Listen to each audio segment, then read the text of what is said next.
Hello mga ka-SAAS! Move on muna talaga si Catherine Bernardo after ng breakup nila ni Daniel Padilla.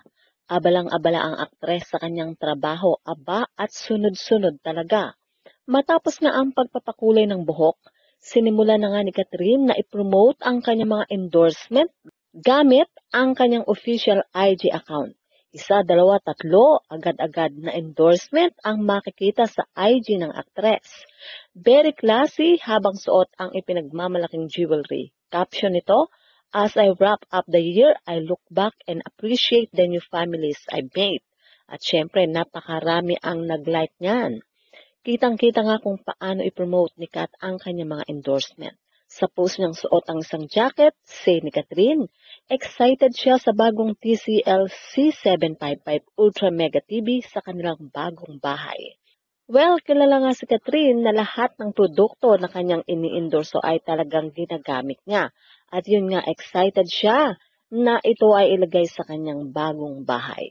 Kapansin-pansin naman ang mga komento ng veteran actor na si Ronaldo Valdez sa bawat larawan ni post ni Catherine. Ang pagsuporta at pagmamahal ng veteran actor na ito kay Catherine. Ang sabi nga nito sa post ni Catherine, stunning. Sa mga sumunod na larawan pa ni Kat, achiever naman ang komento ng veteran actor. At sa isa pang photo ni Kat, love naman daw niya ang suot na jacket ni Catherine.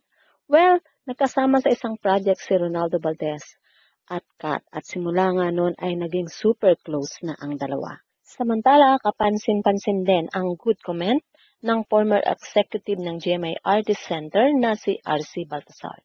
Komento nito sa post ni Catherine, "All good things coming your way, cause you are a good person. Cheers." Well, may sakit mang nararamdaman si Catherine gawa ng breakup, pero maraming tao ang nagtataas sa kanya dahil nakita kung paano naging tama ang ugali ng isang Catherine Bernardo. Samantala, umaabot na sa 20 milyon ang nakapalo sa IG ng aktres at kada post nga nito ay milyon din ang reaksyon. So mga ka-SAAS, yan nga po ang ating balitaan at kung inyong naibigan, put your comment down below. At syempre, huwag kakalimutang mag-like, share, and subscribe.